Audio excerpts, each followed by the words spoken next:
بسم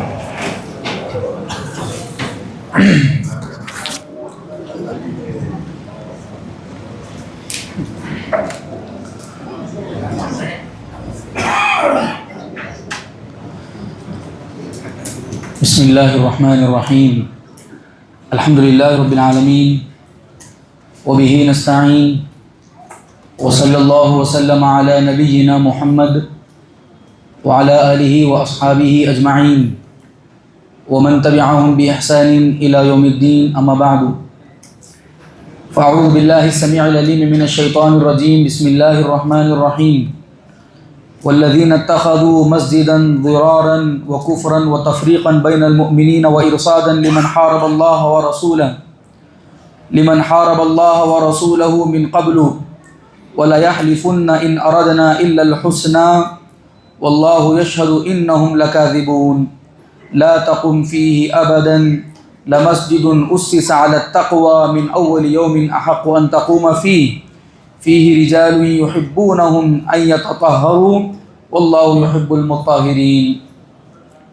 محترم و مکرم حاضرین کرام و پردہ نشین خواتین اسلام، آج الحمدللہ 11ویں تراویح ہم نے مکمل فرمائی۔ ایک عشرہ مکمل ہوا جس میں پارہ نمبر 11 آپ کے سامنے مکمل پڑھا گیا۔ سورہ توبہ کا اختتام ہوا، سورہ یونس کی بھی مکمل تلاوت ہوئی اور سورہ احود کی ابتدائی چند آیات آپ کے سامنے پڑھی گئی ہیں۔ سورہ توبہ کا مختصر تعارف کل میں نے آپ کے سامنے پیش فرمایا ہے۔ اس میں اللہ سبحانہ و تعالیٰ نے مدینے کے حالات پر بڑے تفصیل سے گفتگو فرمایا۔ منافقین کے اللہ نے کئی اوصاف ذکر کیے، یہاں تک کہ مفسرین ذکر کرتے ہیں کہ سورہ توبہ میں منافقین کی 55 صفتیں اللہ سبحانہ و تعالیٰ نے ذکر فرمائی ہیں، اور اسی کے ساتھ ساتھ اللہ سبحانہ و تعالیٰ نے اس میں غزوہ تبوک اور غزوہ حنین اور کئی غزوات کا اللہ نے تذکرہ بھی فرمایا ہے۔ انہی میں سے میں نے جو آیت کا انتخاب فرمایا ہے، اس آیت میں اللہ سبحانہ و تعالیٰ نے منافقین کے ناپاک ارادے اور ان کی ناپاک کوششوں کا تذکرہ کرتے ہوئے ایک بات کا اللہ سبحانہ و تعالیٰ نے تذکرہ کیا ہے۔ میں آیت کا ترجمہ معنی مفہوم آپ کے سامنے ذکر کرنے سے پہلے پس منظر ذکر کر دیتا ہوں۔ نبی اکرم صلی اللہ علیہ وسلم جب مدینہ تشریف لائے، آپ صلی اللہ علیہ وسلم کے سامنے بہت سارے چیلنجز تھے۔ ایک تو ظاہری طور پر طاقت و قوت سے کمزور تھے، نئے ابھی مسلمان ہوئے تھے لوگ، اور آپ صلی اللہ علیہ وسلم بھی ابھی نئے مدینے میں داخل ہوئے تھے، اور ساتھ میں یہودی وہاں پر بستے تھے۔ اسی کے ساتھ ساتھ منافقین بھی وہاں پر پیدا ہو چکے تھے۔ یہودی تو وہ کھلے دشمن ہیں اور کھل کر مسلمانوں کی مخالفت کرتے ہیں، لیکن منافقین یہ آستین کے سانپ ہوتے ہیں، بظاہر اسلام کا لبادہ اوڑھتے ہیں، بظاہر مسلمانوں کی صفوں میں ہوتے ہیں، لیکن اندر سے کفریہ حرکتیں، کفریہ اعمال انجام دیتے ہیں۔ جو دشمن نظر آتا ہے اس سے مقابلہ کرنا آسان ہوتا ہے، لیکن جو دشمن آستین کا سانپ ہوتا ہے، ہماری صفوں میں ہوتا ہے، اس کا مقابلہ کرنا یہ انتہائی مشکل ہوتا ہے۔ اسی لیے اگر آپ تاریخ کا مطالعہ کریں گے، جتنا نقصان صفوں میں رہنے والے مسلمانوں سے آپس میں مسلمانوں کو ہوا، اتنا سامنے والے دشمنوں سے نہیں ہوا ہے۔ تو منافقین کا مدینے میں یہی کردار تھا، اور ساتھ ساتھ میں جیسے جیسے مسلمانوں کی قوت بڑھ رہی تھی، ویسے ویسے اطراف و اکناف سے مشرکین کے حملے بھی نبی اکرم صلی اللہ علیہ وسلم پر بڑھ رہے تھے۔ تو ہوا یہ، جب نبی اکرم صلی اللہ علیہ وسلم مدینہ تشریف لائے تو دو لوگ عہدوں کے بڑے لالچی تھے۔ ایک عبداللہ بن ابی بن سلول جو منافقوں کا سردار تھا، یہ دھیرے دھیرے مدینے میں پروان چل رہا تھا، اور اس کے دل کے اندر یہ خواہش تھی کہ میں کچھ دنوں میں مدینے کا سردار کہلاؤں گا۔ جیسے ہی نبی اکرم صلی اللہ علیہ وسلم کی آمد ہوئی، اس کی سیاست ٹھپ پڑ گئی اور یہ کمزور ہو گیا۔ یہ سیاسی اعتبار سے تھا۔ دوسرا، عبادت کے اعتبار سے ایک شخص کا نام جو بہت زیادہ ذکر کیا جاتا ہے، ابو عامر، یہ حضرت حنظلہ جنہیں غسیل الملائکہ، فرشتوں نے جس صحابی کو غسل دیا ہے، یہ ان کے والد تھے۔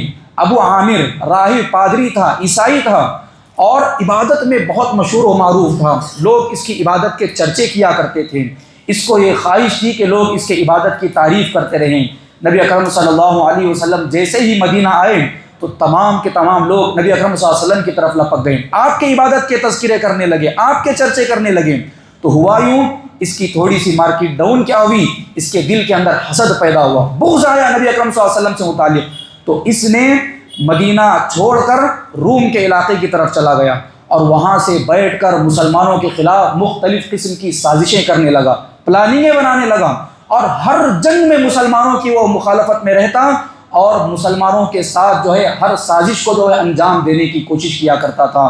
تو اسی ابو عامر راہب کے مشورے پر جو منافقین مدینے میں مضبوط ہو چکے تھے، 4 سے 5 سالوں میں انہوں نے اپنی جڑ پکڑ لی تھی، تو اس ابو عامر راہب پادری نے منافقوں کو مشورہ دیا کہ دیکھو ایک کام یہ کرو کہ جیسے جیسے مسلمان مضبوط ہوتے جا رہے ہیں ان پر سامنے سے حملہ کرنا مشکل ہے، مدینے میں ایک مسجد بنا لو، اپنی ایک قیام گاہ بنا لو، ایک ایسی جگہ، ایک سینٹر بناؤ جہاں سے تم بڑی آسانی کے ساتھ کام کر سکو اور جو بھولے بھالے مسلمان ہیں وہ بھی تمہارے ساتھ شامل ہو سکیں اور تمہاری بھی ایک اپنی جماعت بن سکیں۔ اور یہ دشمنان اسلام کا شروع دن سے یہ حربہ رہا ہے کہ وہ مسلمانوں کا لبادہ اوڑھ کر، وہ پگڑیاں پہن کر، داڑیاں چھوڑ کر اور بڑے بڑے عمامے پہن کر یہودی نصرانی مسلمانوں کی مسجدوں میں جا کر ایسے شکوک و شبہات کے کام کرنا اور مسلمانوں کے اندر تفریقہ بازی، کفر پھیلانا اور قرآن مجید کے اندر شوشے چھوڑنا، یہ بہت پرانا کام ہے۔ آج بھی آپ کو ایسے لوگ نظر آئیں نہ آئیں، لیکن سوشل میڈیا پر ایسے بہت سارے لوگ نظر آئیں گے جو مسلمانوں کا لبادہ تو اوڑھتے ہیں لیکن ایسی شکوک و شبہات والی گفتگو کرتے ہیں کہ ایک مسلمان کا ایمان غارت ہو جاتا ہے، ایمان نکل جاتا ہے۔ تو اس ابو عامر راہب پادری نے منافقوں کو مشورہ دیا کہ دیکھیے کام ایسے بننے والا نہیں ہے، تمہیں ایک سینٹر بنانا پڑے گا، ایک مسجد کو تعمیر کرنا پڑے گا۔ تو انہوں نے سوچا کہ بڑی بہترین بات ہے، مسجد قباء کے بازو ایک مسجد کو تعمیر کیا گیا، اور مسجد کو جب بنایا جائے تو اس وقت کی، اس زمانے کی، مدینے کی جو سب سے مشہور و معروف شخصیت ہیں نبی اکرم صلی اللہ علیہ وسلم کو بھی دعوت دی جائے۔ آپ آ کر اگر نماز پڑھیں گے، خطبہ دیں گے، وہاں پر نبی اکرم صلی اللہ علیہ وسلم لوگوں کو بلائیں گے تو ظاہر سی بات ہے ان کا کام آسان ہوگا۔ منافقین نے مسجد تعمیر کی، نبی اکرم صلی اللہ علیہ وسلم کے دربار میں حاضری دے کر کہنے لگے کہ اللہ کے رسول صلی اللہ علیہ وسلم، ہم نے ایک مسجد بنائی ہے، ہم نے ایک مسجد تعمیر کی ہے۔ اس مسجد کے تعمیر کا مقصد یہ ہے جو بزرگ ہیں، بوڑھے ہیں، کمزور ہیں، جو دور سے آ نہیں سکتے ہیں، یا سردی، طوفان، آندھی، بارش، ان تمام کی تمام تکالیف کی وجہ سے ایک بہت بڑا طبقہ ہے جو مسجد نبوی کو آ نہیں سکتا ہے، اسی وجہ سے ہم نے یہ مسجد بنائی ہے۔ براہ کرم آپ ہماری مسجد میں آئیں اور ہماری مسجد میں آپ نماز ادا کریں تاکہ لوگوں کو معلوم ہو سکے کہ یہاں پر بھی ایک مسجد تعمیر ہوئی ہے۔ نبی اکرم صلی اللہ علیہ وسلم نے کہا کہ ابھی میں غزوہ تبوک کے لیے نکل رہا ہوں، واپسی میں جب آؤں گا تو گزرتے گزرتے تمہاری مسجد سے گزر کر آؤں گا۔ تو نبی اکرم صلی اللہ علیہ وسلم کو تو خفیہ بیک گراؤنڈ کیا تھا معلوم نہیں تھا۔ آپ غزوہ تبوک گئے، مسلمانوں کو ہزیمت ہوئی، کفار کو ہزیمت ہوئی، ہارنا پڑا، اور جو ہے مطلب ان کو جنگ کے میدان سے راہ فرار اختیار کرنا پڑا۔ جب نبی اکرم صلی اللہ علیہ وسلم اپنے لاج و لشکر کے ساتھ آ رہے تھے، کسی نے یاد دلایا کہ اللہ کے رسول صلی اللہ علیہ وسلم مسجد زرار، یعنی جو مسجد منافقین نے بنائی ہے، اس کے پاس جانے کا آپ نے وعدہ کیا تھا۔ 2 دن تھے کہ وہ اس مسجد پر پہنچتے ہیں۔ اللہ سبحانہ و تعالیٰ نے حضرت جبرائیل علیہ السلام کے ذریعے سے یہ آیتیں نازل فرمائی۔ آیتیں کیا ہیں آپ ذرا غور کریے۔ اللہ نے کہا سورہ توبہ کی آیت نمبر 107 اور 108، اللہ نے کہا والذین اتخذوا مسجدا، جن لوگوں نے مسجد تعمیر کی ہے، مسجد بنائی ہے، ضرارا، ان کا مقصد نقصان پہنچانا ہے۔ اللہ نے وحی کے ذریعے سے بتایا ان کی مسجد تعمیر کرنے کا مقصد مسلمانوں کو فائدہ پہنچانا، مسلمانوں کی تقویت کو بڑھانا اور ان کے ایمان میں اضافہ کرنا نہیں ہے، بلکہ مسلمانوں کی صفوں میں گھس کر ان پر حملہ کرنا ہے اور مسلمانوں کو کسی بھی طور پر نقصان پہنچانا۔ ضرارا، پہلا مقصد نقصان پہنچانا، وکفرا، اور لوگوں کے درمیان میں کفر پھیلانا۔ منافقین کا کردار یہی تھا، وہ باطن کے اعتبار سے جو ہے کفر پر ہوتے تھے، دل سے تصدیق نہیں کرتے تھے لیکن ظاہری طور پر مسلمان ہوتے تھے۔ دوسرا مقصد کفر پھیلانا، وتفریقا بین المؤمنین، اور مومنوں کے درمیان میں تفریقہ بازی ڈالنا، پھوٹ ڈالنا، جدا کرنا، کہ ایک جماعت وہ مسجد میں چلی جائے، ایک جماعت یہ مسجد میں چلی جائے اور ایک جماعت یہ مسجد میں چلی جائے۔ اس بنیاد پر جو مسجدیں بنائی جاتی ہیں جو تفریقہ بازی کے لیے، اللہ نے ان کی مذمت بیان فرمائی ہے۔ وَإِرْصَادًا لِمَنْ حَارَبَ اللَّهَ وَرَسُولَهُ مِنْ قَبْلُ، اور ان لوگوں کے لیے جو اللہ اور اس کے رسول صلی اللہ علیہ وسلم کے خلاف جنگ کرتے ہیں، ان کے لیے ایک ٹھکانہ بنانے کے لیے ان لوگوں نے یہ مسجد تعمیر فرمائی۔ 4 مقاصد تھے اللہ نے واضح فرمائے، اور اللہ کے رسول صلی اللہ علیہ وسلم کے پاس آ کر قسم کھا کر یہ کہہ رہے تھے، اللہ کی قسم ان اردنا الا الحسنى، ہمارا ارادہ تو خیر کا ہے، بھلائی کا ہے، نیکی کا ہے، اچھائی کا ہے۔ اللہ سبحانہ و تعالیٰ نے وحی کے ذریعے سے بیان فرمایا اور کہا واللہ یشہد انہم لکاذبون، اللہ گواہی دیتا ہے کہ یہ منافقین جھوٹے ہیں۔ اور سورہ منافقون میں بھی اللہ نے ان کے بارے میں کہا کہ یہ منافقون بڑے جھوٹے ہوا کرتے ہیں، اور اللہ نے کہا لا تقم فیہ ابدا، اس مسجد میں ہرگز نہ جانا، ہرگز قدم مت رکھنا، اور اس مسجد کی طرف آپ رخ بھی نہ کرنا، اور جا کر اس مسجد میں ہرگز نماز ادا نہ کرنا۔ لمسجد اسس علی التقوی من اول یوم احق ان تقوم فیہ، اس مسجد کی طرف جاؤ جو مسجد پہلے دن سے تقوی کی بنیاد پر رکھی گئی ہے۔ مسجد قباء کی طرف اشارہ کیا گیا ہے۔ فیہ رجال، اس میں کچھ لوگ ایسے ہیں یحبون ان یتطہروا، جو پاکی کو بہت پسند کرتے ہیں، پاکی صفائی کا اہتمام کرتے ہیں۔ واللہ یحب المطہرین، اور اللہ سبحانہ و تعالیٰ پاک صاف لوگوں کو جو ہے بہت پسند فرماتا ہے۔ تو محترم حاضرین کرام، اس آیت میں مفسرین نے کہا کہ دونوں مسجدیں مراد ہیں۔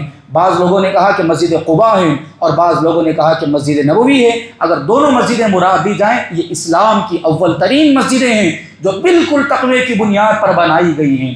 آئیے ان آیات کی روشنی میں ہمیں کیا اسباق ملتے ہیں، میں کچھ اسباق آپ کے سامنے رکھتا ہوں۔ سب سے پہلے عمل کی قدر و قیمت نیت پر موقوف ہوتی ہے۔ انما الاعمال بالنیات، اعمال کا دار و مدار نیتوں پر ہوتا ہے۔ آپ ظاہر کتنا بن سنور رہے ہیں اور کتنا اپنے مقاصد کو اچھا پیش کر رہے ہیں وہ نہیں دیکھا جاتا، اللہ کے پاس آپ کی نیت دیکھی جاتی ہے۔ بظاہر آپ نیک کام بھی کریں، مسجد بنائیں، مدرسہ بنائیں، کوئی بھی خیراتی کام کریں، نیت درست ہونی چاہیے۔ اگر نیت اچھی ہے تو کام پائیدار ہے، نیت بگڑی ہوئی ہے، نیت بری ہے تو یاد رکھیے کتنا ہی خیر کا کام ہوگا اور کتنا ہی بھلائی کا کام کیوں نہ ہوگا، وہ کام ختم ہو جائے گا، منقطع ہو جائے گا، منہدم ہو جائے گا، وہ کام ٹک نہیں پائے گا۔ اللہ کے رسول صلی اللہ علیہ وسلم کو جیسے ہی یہ آیت نازل ہوئی، نبی اکرم صلی اللہ علیہ وسلم نے 2 صحابہ کو بھیجا، اور مسجد ضرار جو منافقین نے بنائی تھی اس مسجد کو آگ لگا کر نبی اکرم صلی اللہ علیہ وسلم نے اس مسجد کو ختم کر دیا اور اس کو صفحہ ہستی سے مٹا دیا۔ پہلی بات یہ معلوم ہوئی۔ دوسری بات، وسائل کا حکم مقاصد کے تابع ہوتا ہے، لہٰذا مسجد بذات خود عبادت کی جگہ ہے، لیکن جب وہ ضرورت اور فساد کا ذریعہ بنے گی تو اس مسجد کو بھی اللہ کے رسول صلی اللہ علیہ وسلم نے منہدم کر دیا۔ دین کے نام پر تفریقہ پھیلانا اور جماعتوں کو الگ کرنا، جدا ہونا، تمہاری الگ جماعت ہماری الگ جماعت، یاد رکھیے یہ اللہ سبحانہ و تعالیٰ نے اس کو مذموم قرار دیا ہے۔ جتنا ہو سکے مسلمانوں کو ایک ہو کر ایک مسجد سے، ایک جماعت سے، ایک پلیٹ فارم سے کام کرنے کی کوشش کرنا چاہیے۔ یہ بات اللہ کے رسول صلی اللہ علیہ وسلم نے، اللہ سبحانہ و تعالیٰ نے بیان کی اور اس پر ابھارا۔ منافقین کا مقصد مسلمانوں کو جدا کرنا ہے۔ ایک چوتھی بات جو معلوم ہوئی وہ یہ ہے، ظاہری حلف اور دعویٰ معتبر نہیں ہوتا جب تک حقیقت آپ کے سامنے نہیں آ جاتی ہے۔ ایک اور پانچویں بات جو ہمیں معلوم ہوتی ہے وہ یہ ہے، اہل فساد کے مراکز سے اجتناب کرنا چاہیے۔ یاد رکھیے یہ زندگی کا بہت بڑا اصول ہے، خصوصاً جو جماعت کے جو ذمہ داران ہوتے ہیں، جو کبار علماء ہوتے ہیں، جو مسلمانوں کے نمائندہ ہوتے ہیں، ایسے لوگوں کو چاہیے اہل فساد ان کے جلسوں میں اور ان کی مناسبتوں میں اور پھر اسی طرح سے جو ہے ان کے ساتھ اٹھنا بیٹھنے سے بچنا چاہیے۔ کہیں ایسا نہ ہو کہ ایمان والے ان کو دیکھ کر دھوکہ کھائیں اور یہ سمجھیں کہ یہ جو کام کر رہا ہے حق والا کام کر رہا ہے، درست کام کر رہا ہے۔ مثال کے طور پر میں کسی ایک ایسے شخص کے ساتھ بیٹھوں جو بہت زیادہ ایک سماج اور معاشرے میں بگڑا ہوا ہے اور اصلاح کی نیت سے بیٹھتا ہوں، ایک الگ بات ہے، لیکن دوستی جب ہوتی ہے تو لوگ دھوکہ کھا جاتے ہیں کہ یہ جو کام کر رہا ہے، یہ جو فراڈ کر رہا ہے اور یہ جو غلط کام کر رہا ہے یہ اچھا ہی کام کر رہا ہے۔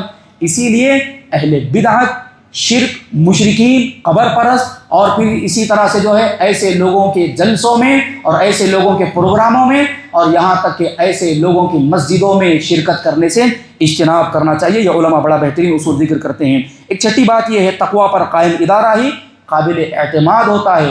جو مسجد، جو ادارہ اور جو سینٹرز اور جو بھی آرگنائزیشنز جو قائم کرنا چاہتے ہیں، یاد رکھیے تقوی کی بنیاد پر جو عمل کیا جائے گا، جیسا کہ میں نے ابھی بتایا، وہ قائم رہے گا، دائم رہے گا، پائیدار رہے گا۔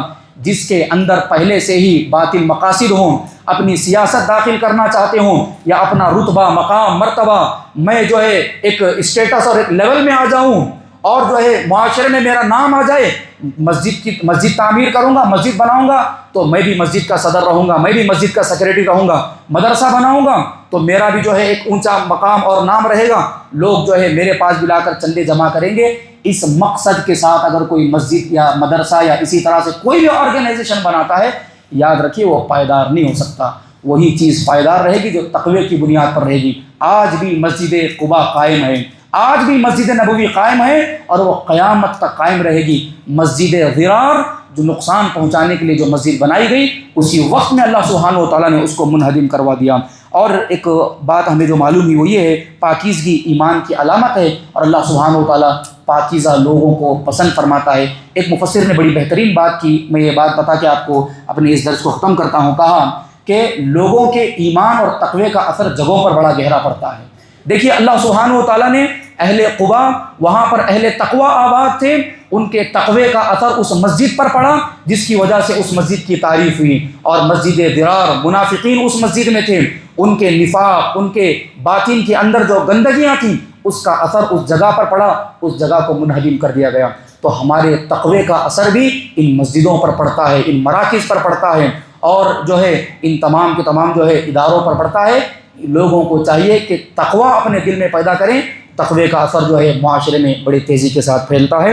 یہ سورہ توبہ کی آیت نمبر 107 اور 8 کی تفسیر میں کچھ باتیں میں نے آپ کے سامنے ذکر کی ہیں۔ دعا کرتا ہوں اللہ سبحانہ و تعالیٰ سے، اللہ سبحانہ و تعالیٰ مجھے آپ تمام کو قرآن مجید کی ان آیات کو صحیح طور پر سننے، سمجھنے، ان میں غور و فکر، تدبر و تفکر کرنے کے اللہ توفیق عطا فرمائیں۔ آمین۔ السلام علیکم ورحمۃ اللہ وبرکاتہ۔